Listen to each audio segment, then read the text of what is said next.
with that, I'm going to start some questions and basically do a round robin. Um, and do hang tight later for Barney's keynote slash interview that I'll be hosting. So with that, I'm going to start and throw one out to Barney, get us started.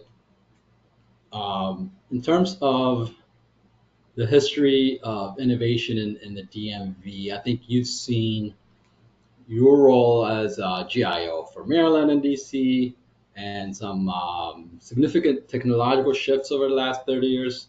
How have open data initiatives improved data flows across government agencies and enhanced community resilience in the region from your view at the top of both state type of agencies implementing visions and policies? Okay. I think open data has been, absolutely essential, and we've been leaders in that. Um, it's not necessarily intuitively obvious. So early in my career, I worked at National Capital Planning Commission, and we had some of the first planometrics. It's a long story, which we'll get to in the other interview. But the thought was we're going to sell this and get rich, and it didn't happen. And it was the government's just not that good at selling its data, and it's not that good at enforcing its licenses. And if you're going to sell something, you're not going to share it. And the real value in this community has been in sharing and helping each other so that, if you need something for emergency management, or you need it for broadband, or you need it for equity, like we just saw, the project is possible if the data is there, and the project's impossible if the data is not, and it all overlaps. So the sharing is essential. Just some steps in this.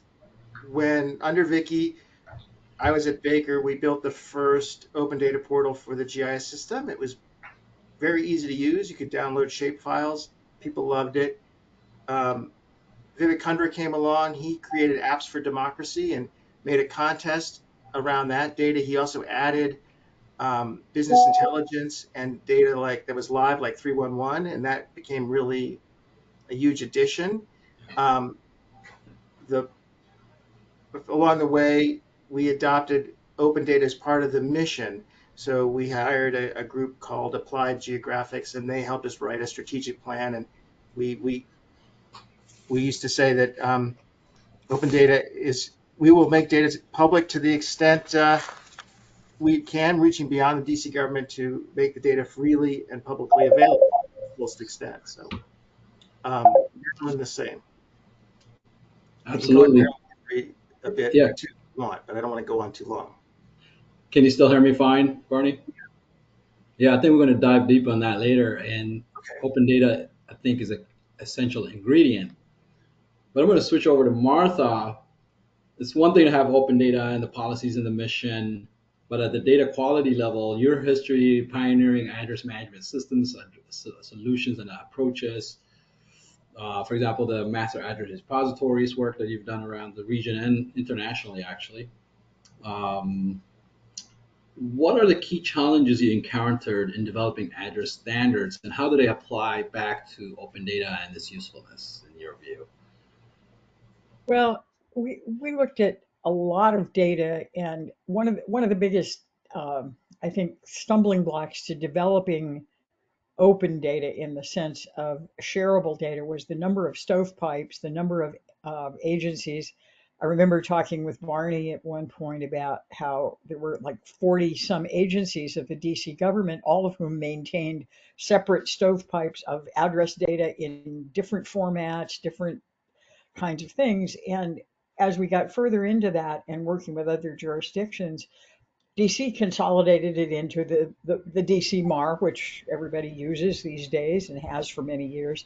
But we started working on a standard, working through FGDC, the Federal Geographic Data Committee, and the Census Bureau. We had a good champion in Randy Fasaro at the Census Bureau and Tim Trainer, who promoted let's have standards so that people can eliminate these stovepipes and make this data truly accessible to everybody, make a common set of data that everybody can use and rely on, and build a standard around that. And we looked at a lot of different ways to do that and what was essential. And in talking to a really wide variety of clients, both here in the United States and elsewhere. What do you need in that database? What attributes and what metadata and what kind of things do you want to go with your data? It's like, okay, how do you want your eggs for your breakfast, and what other things do you want with your breakfast? And that's paid off in the long run. The standards have paid off, particularly in the area of addressing, and to some degree in parcel-based work and other parts of the data. And we use a lot of open data. We incorporate things like OSM data, we incorporate federal data, we incorporate local data. I still think geography is a thing that is local. The locals know it better than anybody else. And we, as a consulting firm, can go talk to them. Most of us have a lot of local government experience before we became consultants, and we can go there and say, okay, tell us about what you need and how you want it and what you're doing and how you're doing it, with an understanding of how, particularly how local governments, counties, cities operate. And that helps them to break down those barriers to sharing data and understanding the value of that data. Fantastic. And I think I'm going to kind of weave the story here with addressing and standards and open data. At the end of that, you're going to go to resilience, and one of those areas is going to be environmental resilience. And Julie, Yeah. you've been in the DMV GIS industry, I think, over 20 years, and dealing with this not only in terms of data quality, but how it influences and impacts those populations that are on the receiving end of that resiliency requirement. What have been some challenges you saw related to data quality from national to local to applying environmental science work that you guys do at Straughan and yourself in your history? What has been a key challenge around that? Addressing is I know Martha and I were going to go back to that around addressing being almost like a human right. That we've had these discussions with Martha, but so Yeah. you're really at the forefront of deploying environmental analysis, Julie. If you could wrap that history a little bit and the challenges along the way. Sure. So some of the challenges that we still see is it actually ties into what Martha said is geography is local. And depending at what level the data set has been developed, if it's a local data set, a state data set, a federal data set, there are just some differences in it and differences in how information has been interpreted. And you often find that you're performing an analysis potentially 3 times using 3 sets of data just because you want to make sure you're covering all the bases, depending on what rules and regulations are governing, what you're doing. I recently had a project where we were using some environmental justice data and we were using the EPA's tools, but then also looking at the state of Maryland tools that MDE has deployed. And so just making sure that the results and what we're attempting to communicate are, in agreement across the different sources of information. Okay. Exactly. It's in terms of precision and the scale of the data development itself. I mean, there's going to be so many opportunities for that, for errors and biases to be introduced. So having open standards, high quality data, data that has addressing integrated. And Rob, I'm going to come to you because I've seen you work in both areas. So we've known each other over 20 plus years now, and you've done work both on the local and federal level as well in technology mission design. So how do you address the challenges of integrating geospatial technology in agencies? And what are the traditional resistance that you face and challenges? And what has the technology adoption looked like uh, from your view over the last 20 Yeah. years? Yeah, thank you. Great question. Amazingly, I mean, obviously, there's been such an adoption of spatial technologies mainstream, with mobile devices and all this in everybody's lives. So a lot of the sort of socialization of the technology has happened more broadly in culture, which has been helpful. But I think there's still, significant challenges that we've faced over the history. I've worked in local government, in federal government, and so forth. And if you just look at that, so I think there's a huge appetite from the customer base within organizations like that for maps and visualizations and analyses that help do an office's mission better. And so, in general, I would say there's this huge appetite out there in the user community in organizations.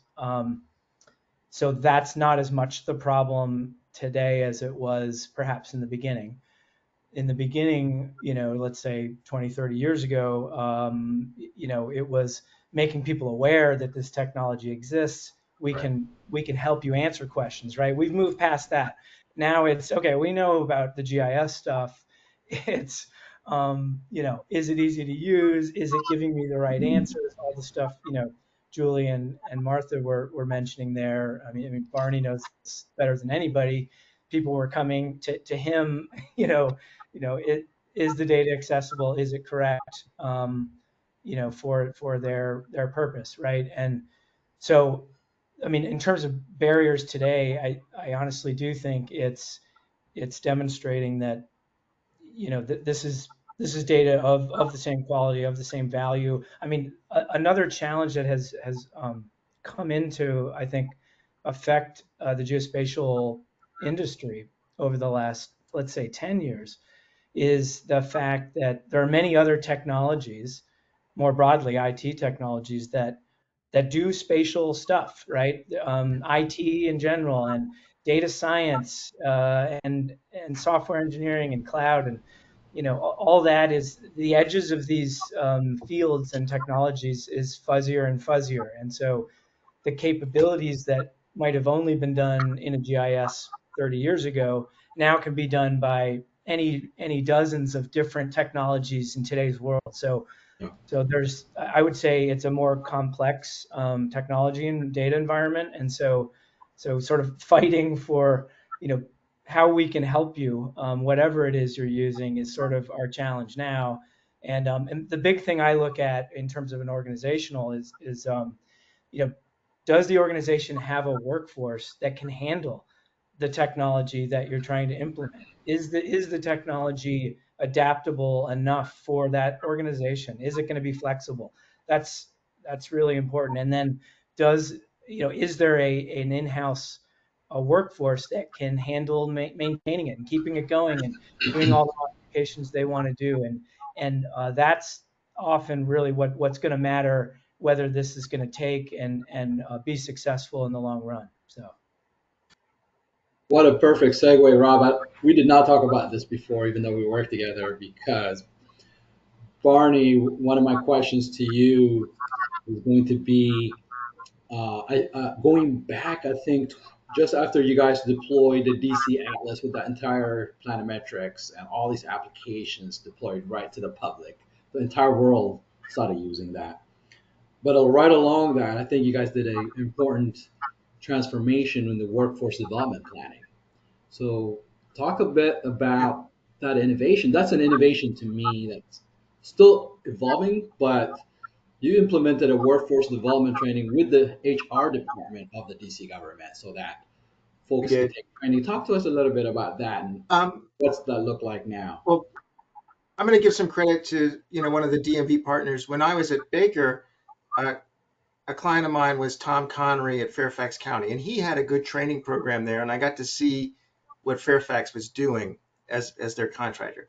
So when I got hired to be the DC GIS director, that's something I wanted to copy. It was definitely easier to work with what was then the Office of Personnel Management, Yeah. and the workforce development. They were willing to host the classes. You hired Tim Abdallah, who's just a go-getter, and we really got started training people. We had a series of classes, an overview of GIS, how to use DCGIS tools, which the planning department had developed, and a more advanced class taught people about the MAR, taught people how we do things in DC. And this really helped set a standard. And also, we weren't charging for this, and we weren't charging for the tools, which made it really easy to roll people in. And as a result, DC's got a very homogeneous set of users and tools that you can support and that can work together and can share stuff. And the training is absolutely a cornerstone of that. Absolutely. I do remember those fondly. And I think that was an innovation in workforce development. So as new technologies onboarded, that the cities bought in and training. When we talk about training, we're not talking about back office folks. They were training DMV, Department of Motor Vehicles in this case, in DC. Staff from there were being trained on how to use the mapping tools or and so on. So that's an innovation that I think uh, ties back to Martha, who's working her my way around. And we're at 120. You know me, I have 20 more questions. I'm gonna shorten them. Martha, in terms of your work in addressing and standards development around databases and data infrastructure, SDI around the world, locally here in the DC area, Maryland, Virginia, where do you see addressing, where has it been and where do you see that taking the industry in terms of what is the future of innovation in addressing and data quality at the granular individual person level? And how does that influence the entire geospatial ecosystem? I can, yeah, and I may be just slightly prejudiced, but and yeah, I know Rob will laugh, and so will Barney, and so will Ghermay. Um, I think addresses are the key data set that every local government and many state and federal agencies need to have, and it needs to be 100% correct, and it needs to be, the quality issue is tremendous, and we do a ton of work around that data quality stuff. It's not particularly sexy or attractive. It just is what it is. But every single structure, in many cases, utility structures as well as residential, commercial, industrial structures, public structures, places where people are, places where things happen, places where kids, fall out of trees and break an arm or do something crazy. All those things need an address. And we're in the middle of a big project right now in one of the U.S. territories. As many of you know, we're putting an address on every structure that they have, residential, commercial, industrial. We're not addressing utilities yet, but we're getting there. And it's making an enormous social difference to the people of that territory. They're looking at us and saying, wow, we can get mail now. We can get the ambulance to come. We can get services. We can tell people where we are. We want to start a business. We can open a business and have a location. And it's the same story in the tribal lands out west. It's the same story in counties and cities all over this country. It's an incredibly central piece of information, and just about every agency uses addresses in some way. So that to me is it's I think I have a very strong point of view that this is one of the base things that everybody needs to get that house in order. And it was really exciting when we got DC House going. They're still working on it. You're going to be working on it forever because new development happens, redevelopment happens, changes happen. Um, but more and more agencies use it. Um, Yeah. Barney will remember a crash of his system, the MAR, when it was fairly new. The server went down, and he found out that there were 20 or 30 other agencies and groups of people within the government using it that he didn't even know about. But it was vital to them, and they said, "We got to have this up 24/7, every day, always. We have to have hot failover just because it's so important." So I see that, and having a standard for that, there are several standards, but having standards that let people assemble their data and do the quality testing on it so that they know that it's right. And that when we're talking about 1600 Pennsylvania Avenue in Washington, D.C., we all know that we're talking about that same building, that big white house down there. We all know that, and we're not mistaking it for the next door house. So you don't come home after work like some gentleman in Atlanta did recently and find out they tore down your house instead of the one next door that they were supposed to tear down because the addressing wasn't right. So, Yeah, like I say, addressing yeah, go ahead. addressing at the most granular levels you can, and having that support Yep. so many things. And Julie, I'm going to throw a curveball at you. It's going to be more about the challenges you see and how you guys have been your team has been facing them around cloud-based GIS solutions and how they're improving the efficiency of environmental assessments and infrastructure. I know you and your team recently finished a massive data transformation project for a federal agency, cloud-based infrastructure development, data analytics. I think I got that right. What are the challenges as you guys? Is it making environmental science engineering projects easier throwing that through the cloud processes? Kind of wanted because it's not it's not a desktop world anymore. And how's the environmental science treating dealing with that? Yeah, the same, really. From my perspective, GIS moving to the cloud really got it out of the back office and set it free. It is, unleashed on the world, and basically the number of mobile devices coupled with the cloud has turned everybody into a field worker.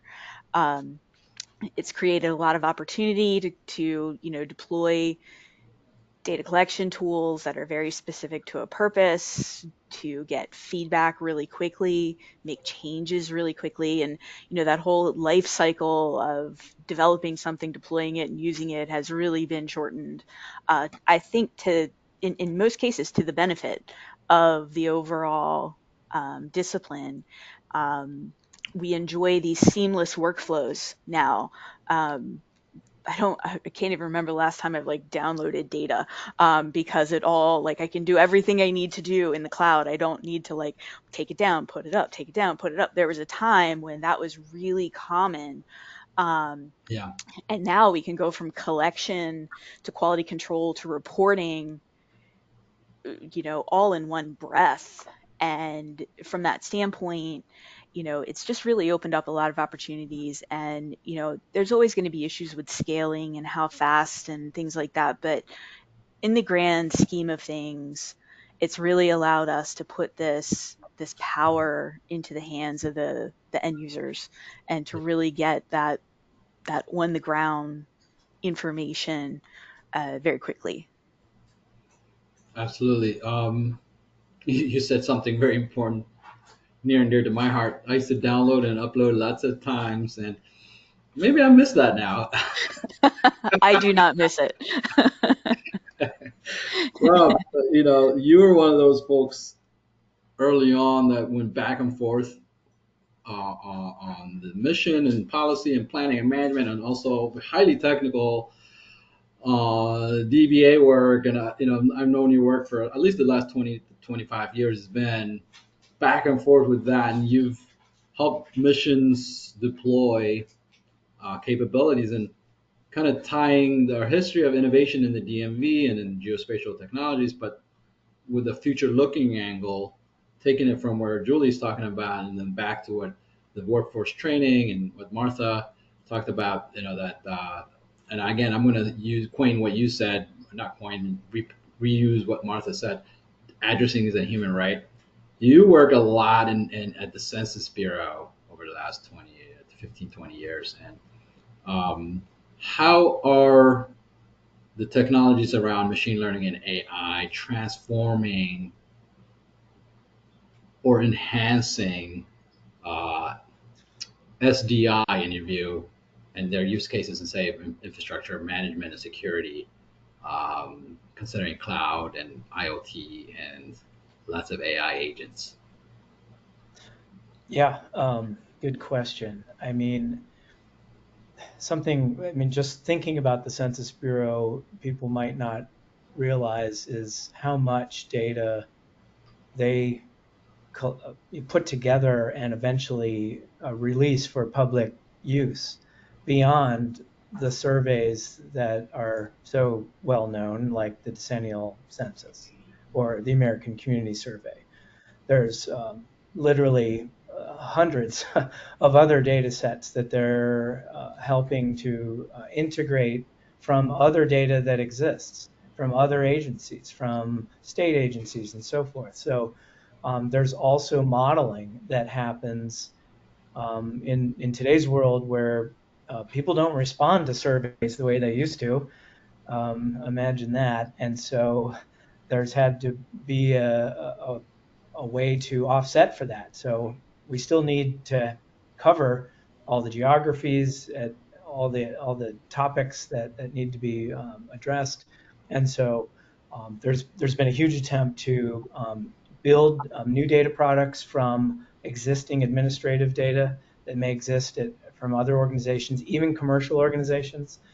Census leverages commercial data as well to fill in the gaps. And so it's all about, filling stuff in and getting a better picture about people, a place, an economy, a trend, and what's happening there. And so essentially, the Bureau is open to figuring out the answer to that any way that makes sense. And they do a lot of collaboration with academia to stay on the cutting edge of where are the gaps, and then what are the questions that would be helpful to answer for improving the economy, or improving poverty, or jobs increases, things like that, right?